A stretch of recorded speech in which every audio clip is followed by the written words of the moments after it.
su intervención e invitamos a Edelny Resende, Equidad con Deficientes Auditivos de Adara, Brasil.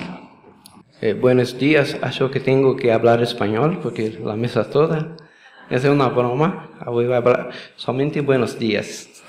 Bem, eu tenho trabalhado com a primeira infância muito recente, há pouco mais de 5 anos, com comunidades isoladas na Amazônia, inclusive a convite da Alessandra, do Osmar e da Gabi, que me acompanharam em alguns trabalhos nas comunidades isoladas do Pará e do Amapá. E de lá nasceu esse interesse pela primeira infância, que quando você é tocado é difícil você sair. E meu trabalho teve uma reviravolta, continuo ainda trabalhando com a comunidade isolada, mas me interessei muito pelo tema da surdez, né? Então eu vou falar um pouquinho sobre uma organização que eu venho trabalhando, que é o Instituto Adara, que trabalha com surdos. O Instituto Adara é uma organização no estado de São Paulo, na cidade de Cotia. É uma região fica no meio de uma região carente, que a gente atende 9 municípios, né? A nossa ideia do Instituto Adara é promover a inclusão da criança, do jovem, adolescente e suas famílias através da comunicação. Eu não vou me aprofundar nesses temas, que vai ficar à disposição de vocês a apresentação, mas basicamente a nossa missão é a inclusão pela comunicação. E aí que a gente encontrou grandes entraves dentro da primeira infância na surdez. O Instituto Adara, ele nasceu da necessidade que a gente verificou. Quando você, por exemplo, vê uma criança cadeirante, você facilmente identifica. Quando você vai a um prédio público, você vê esse prédio adaptado, com acessibilidade, assim como a criança com deficiência visual. Agora, se nessa plateia tivesse algum surdo, dificilmente você identificaria esse surdo na plateia, porque ele não vem com um crachá escrito surdo. Então, quando você percebe as dificuldades da surdez no adulto, isso remete lá quando ele era criança e praticamente há pouca ou quase nenhuma acesso à melhoria da sua comunicação.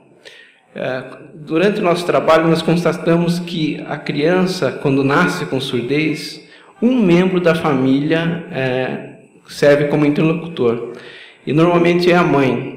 Inicialmente, eles desenvolvem sinais próprios, não a língua de sinais, e acaba que a criança fica excluída já dentro do ambiente familiar, né? Ela tem um interlocutor só, que normalmente é a mãe, como eu disse, e o resto da família pouco se comunica com a criança. E pior ainda, quando ela vai para a escola, apesar de toda a legislação existente, ela não tem um tradutor-intérprete. Atualmente nós temos lá 300 pessoas sendo atendidas, né? Durante os 5 anos de trabalho do Instituto Adara, a gente conseguimos perceber que a primeira infância surda, ela quase não tem nenhuma referência, tem muita pouca referência metodológica que você possa se basear para melhorar esse trabalho. Então essa é a nossa grande dificuldade hoje no Instituto Adara quando se trata da primeira infância surda. Nós oferecemos esse tipo de atividade no Adara porque normalmente as organizações que trabalham com surdos são de cunho ou educacional ou de saúde, né? Trabalham fonoaudiólogos ou então na língua de sinais. Nós acreditamos que diversas atividades podem melhorar os recursos comunicativos da criança, do adulto e especialmente da família, que é o primeiro elo de ligação do surdo com o mundo externo. Atendemos crianças de 2 a 24 anos, por isso voltamos a atenção para a primeira infância, né? Com a renda familiar de 1 a 3 salários mínimos, que é um critério para entrar no Instituto, e desenvolvemos um programa chamado Aprender a Ouvir. Esse programa, ele tem, eu vou passar rapidamente aqui, ele tem três fases. É o acolher, quando você recebe o surdo e sua família, identifica quais são os níveis de comunicação que eles têm. Depois ele é encaminhado para as atividades internas do Adara, para desenvolver mais a sua linguagem. E quando a gente percebe que ele tem uma evolução, a gente começa a expor ele ao mundo externo, ou seja, começa atividades culturais externas, passeios, qualquer forma que ele se sinta mais à vontade fora do núcleo familiar, né? E isso especialmente tem sido muito produtivo com as crianças. Nós temos percebido que eles têm evoluído muito, inclusive ajudando o próprio núcleo familiar a melhorar a comunicação. Essas são as nossas atividades. Nesse gráfico de 1.414 atendimentos, vocês podem perceber que são a procura pelos recursos comunicativos, ou seja, tanto os pais como os adolescentes, jovens e crianças, eles vão a dar, a primeira intenção é aprender a se comunicar, né? Só para exemplificar, a gente teve um caso, entre muitos outros, de uma menina que teve a primeira menstruação e foi ao médico com a mãe. E a mãe chegou, ela tem cólica, ela tem dor de cabeça, e ela falou, não mãe, não é nada disso. Então é um constrangimento muito grande no dia a dia, no cotidiano. Vocês imaginem a dificuldade que é para uma criança surda se comunicar quando você vê que um adulto já está passando por isso.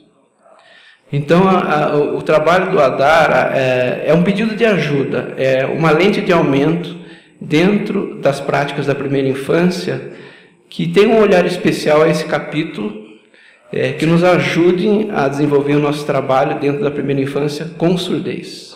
Em 2014, tivemos 4.006 atendimentos de familiares e 6.448 atendimentos de surdos. Esse número alto de atendimentos se dá justamente pela diversidade de atividades que o Adara oferece.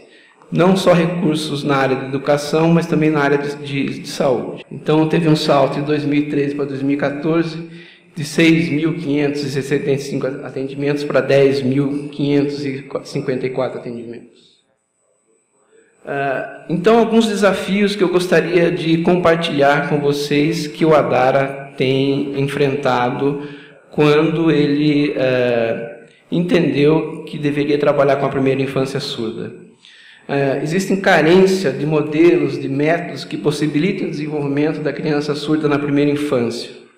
Até eu estava conversando com a Alessandra ontem sobre a nossa enciclopédia, que eu procurei, tem assim algumas situações que ajudam, mas ainda a matéria é muito pouca trabalhada, né?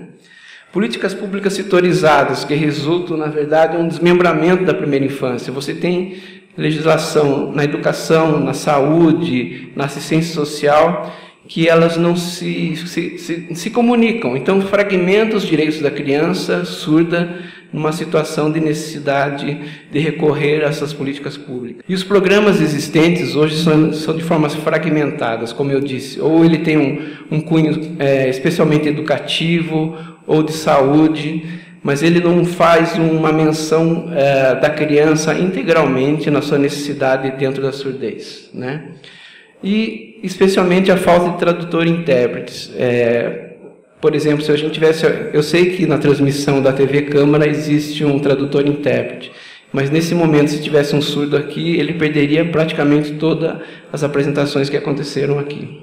Tá? Então, na verdade, a apresentação é um pedido de ajuda, uma lente de aumento, um olhar especial ao capítulo da primeira infância surda. Seria uma audácia da minha parte fazer qualquer menção às grandes conquistas da primeira infância, devido aos especialistas que já falaram anteriormente.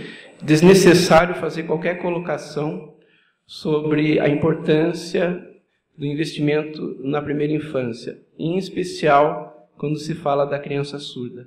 Obviamente que nós temos consciência das deficiências, de outras deficiências como os cadeirantes, os deficientes visuais, entre outras tantas que existem. Mas quando você se aprofunda no trabalho voltado à primeira infância com surdez, você está completamente descoberto. Existe muita pouca coisa. Existe uma cartilha da Secretaria do Ministério da Educação sobre a importância da língua de sinais para a criança.